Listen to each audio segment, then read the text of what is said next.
లో విలీనం అనే చర్చ చాలా విపరీతంగా సాగుతుంది. సరే బీఆర్ఎస్ అగ్రనాయకత్వం చాలా తీవ్రంగా ఖండిస్తుంది. కానీ అందరూ మాట్లాడడం ఒక ఎత్తు, కవిత గారు స్వయంగా కవిత గారు మాట్లాడడం బీఆర్ఎస్ బీజేపీలో కలవబోతోంది, అందుకే నాకు ఆ ప్రయత్నాలు నేను వ్యతిరేకించాను, సో అండ్ సో సో చాలా వరకు మాట్లాడారు. సో కొంత ఇంకా నడుస్తుంది, ఆ గ్యాప్ కూడా నడుస్తుంది.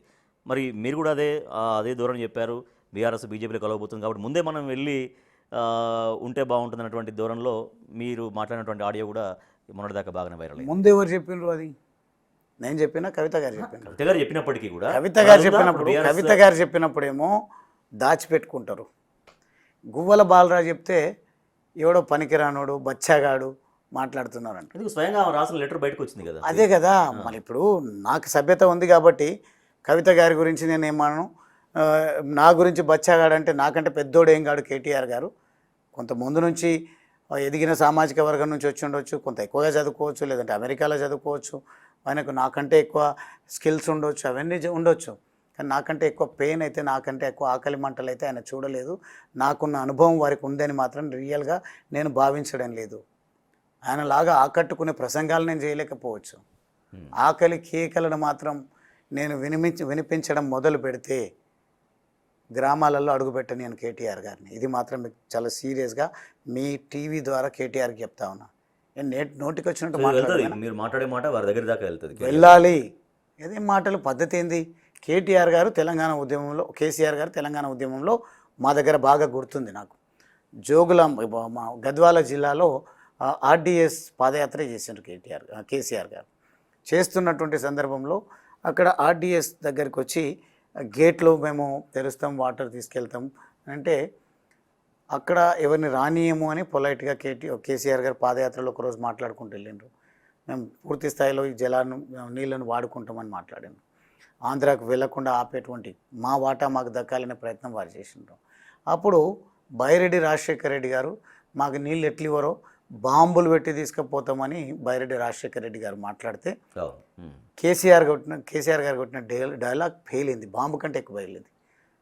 అరే బైరెడ్డి రాజశేఖర రెడ్డి, నువ్వు ఒక్క బాంబు పెడతావేమో, తెలంగాణ ప్రజలు ఎన్ని బాంబులు పెడతారో బద్దలు కొడతాం బిడ్డ అని చెప్పేసి మాట్లాడితే, బాంబులు పెట్టేటోళ్ళు పుట్టుకొచ్చిన రేపు తెలంగాణలో అమాయక తెలంగాణ లేదు అని చెప్పేసి మాట్లాడితే చాలా పెద్ద అప్లాజ్ వచ్చింది. అది తెలంగాణ మూమెంట్ను ఇంటెన్సిఫై చేయడానికి పనికొచ్చింది.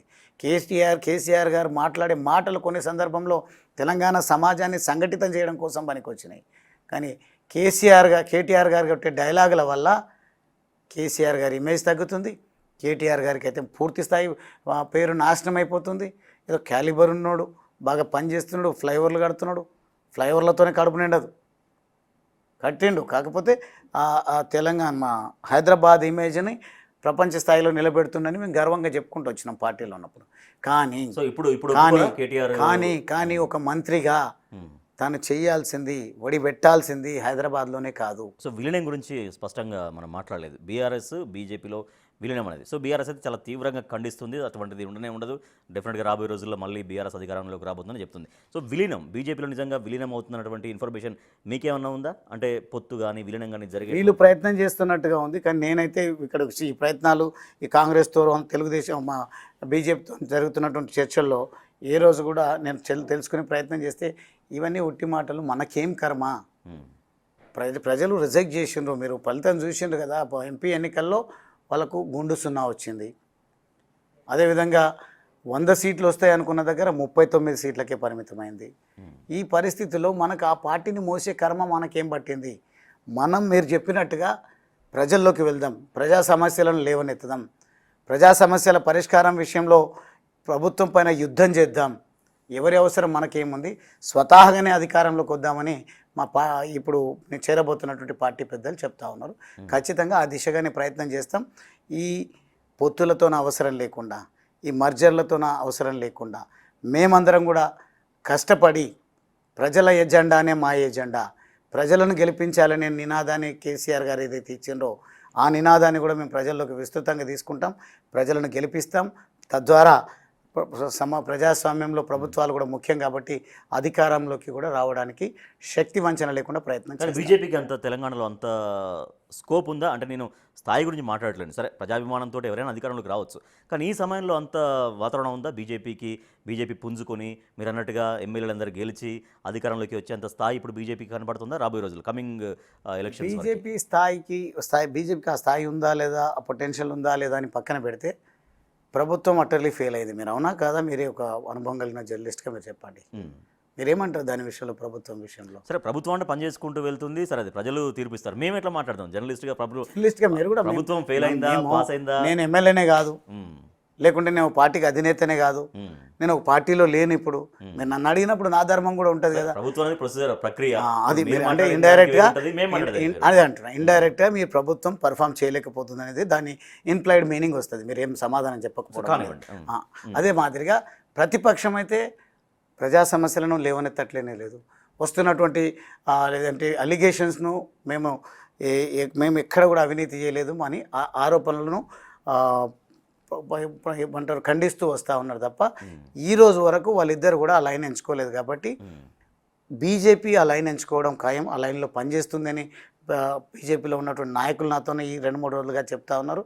ఆ దిశగా పనిచేయించడం కోసం సమిష్టి నిర్ణయాలతోన టీం వర్క్ చేస్తే మాత్రం బీజేపీ అధికారంలోకి వస్తుందనే విశ్వాసం మాత్రం నాకు. సో రాష్ట్రంలో బీసీ వాదం నడుస్తుంది. సో కవిత గారు పక్కన బీసీల కోసం దీక్ష చేస్తున్నారు, తర్వాత ఇంకా బీసీలు రాజ్యాధికారం కావాలని నడుస్తుంది. సో అంటే బహుజన ఆ కాన్సెప్ట్ అనేది నడుస్తుంది. సో బీజేపీలో అది ఎంతవరకు మీరు ఎక్స్పెక్ట్ చేస్తున్నారు?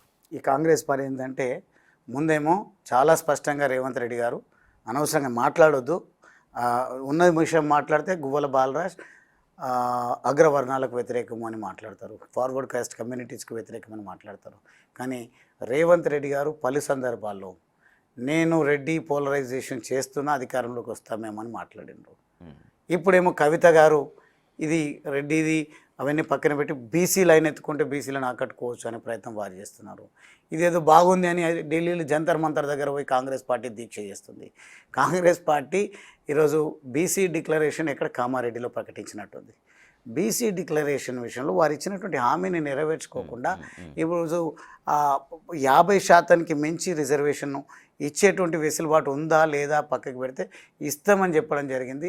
ఆ బీసీ రిజర్వేషన్ ఏందో ముస్లింలను మోసం చేయకుండా, హిందువులను మోసం చేయకుండా, లేదంటే బీసీలను మోసం చేయకుండా మీరు ఇచ్చినటువంటి మాట చాలా స్పష్టంగా బీసీలకే మీకు చిత్తశుద్ధి ఉంటే 42% రిజర్వేషన్ ఇచ్చి నిరూపించుకోవాలి తప్ప ఈ చర్చలను పెట్టి అమాయకులను మభ్యపెట్టి ఈ వర్గాలను ఇబ్బందికులకు గురి చేసి రాజకీయంగా పబ్బం గడుపుకునే ప్రయత్నం అయితే చెయ్యొద్దు అని చాలా స్పష్టంగా సూటిగా నేను గౌరవ ముఖ్యమంత్రి రేవంత్ రెడ్డి గారికి తెలియజేస్తాను. ఇంకోటి బాలరాజు గారు, మీరు అంటే బీజేపీని ఎంచుకున్నారు, అంటే బీజేపీ అయినా కాంగ్రెస్ అయినా 2 జాతీయ పార్టీలే. సో గతంలో మీకు నాగర్ కర్నూలు ఎంపీగా పోటీ చేశారు, సరే ఓడిపోయారు, అది వేరే విషయం, ఒక అనుభవం కావచ్చు మీకు అది. అంటే రాబోయే రోజుల్లో గువ్వల బాలరాజు గారు దేశ రాజకీయాల్లో అంటే మళ్ళీ ఎంపీగా పార్లమెంట్ వైపు వెళ్ళేటువంటి ఆలోచన ఉందా, లేదంటే రాష్ట్రంలో ఎమ్మెల్యేగా ఆలోచన ఉందా? అంటే మీరు అన్నారు సరే పదవులు ఆలోచన లేవని వేరుగానే డెఫినెట్గా వస్తే ఎవరు కాదన్న ప్రజాభిమానంతో ఏ పదవినన్నా తీసుకోవాల్సిందే. సో ఏంటి మీ ఆలోచన, రాష్ట్రంలో ఉండాలన్నా కేంద్రంలో ఉండాలి, ఒక ఎంపీగా ఆలోచన ఉందా? కానీ బీఆర్ఎస్ చెప్పినట్టయితే కాను, అయితే ఎమ్మెల్యేనైతే లేదంటే ఎంపీగానైతే. కానీ బీఆర్ఎస్ ఎంచుకుంటున్న విధానము ఓడిపోయినటువంటి ఎమ్మెల్యేలు కానీ ఎంపీలు కానీ మంత్రులు కానీ జెడ్పీటీసీలుగా పోటీ చేసి జిల్లా పరిషత్ చైర్మన్ కావాలంటున్నారు. జిల్లా పరిషత్ చైర్మన్ పదవిని తక్కువ అంచనా వేయడం లేదు, జెడ్పీటీసీ పదవిని తక్కువ అంచనా వేయడం లేదు. కానీ మా అవకాశాల్లోనూ మా వర్గాల్లో ఉన్నటువంటి ఇతరులకు ఇవ్వకుండా ఎస్సీ జిల్లా పరిషత్ చైర్మన్ అయిందంటే మీరు పోటీ చేయాలి, ఎస్సీ జెడ్పీటీసీ ఎక్కడుంటే అక్కడ అని చెప్పేసి మాట్లాడు. మా అవకాశాలను మేమే కాలరాసే విధంగా మా వర్గాలు స్ట్రెంగ్తన్ కాకుండా ప్రయత్నం కుట్ర ఏదైతే బీఆర్ఎస్ పార్టీ చేస్తుందో నేను నిశ్చితంగా గమనిస్తా. రేపు భవిష్యత్తులో ఎమ్మెల్యేలు, దళిత ఎమ్మెల్యేలు, ఎస్టీ ఎమ్మెల్యేలు ఓడిపోయిన చోట జనరల్ స్థానాల్లో దాని గురించి నేను పెద్దగా మాట్లాడను. ఎస్సీ ఎస్టీలు ఇతర యువతులకు వచ్చే అవకాశాలు అయితే జెడ్పీటీసీ ఉంటాయి, వాళ్ళనే పోటీ చేయించాలి తప్ప ఎమ్మెల్యేలకే మళ్ళీ పదవులు ఇస్తాము, మేమే ఎన్నికైనా కాకపోయినా నామినేటెడ్ పదవులు ఇస్తాము, మేమే మొత్తం పదవులు తీసుకుంటాము అనే విధంగా ఎదిగొచ్చిన వాళ్ళనే ఇంకా కొంచెం ముందుకు తీసుకుపోతాము అంటే కుదరదు. నేను ఏదైతే సామాజిక న్యాయం జరగాలంటున్నాను, సమాజంలో చిట్ట చివరి ఉన్న వ్యక్తి వరకు సహకారం అందాలంటున్నాను, న్యాయం జరగాలంటున్నాను.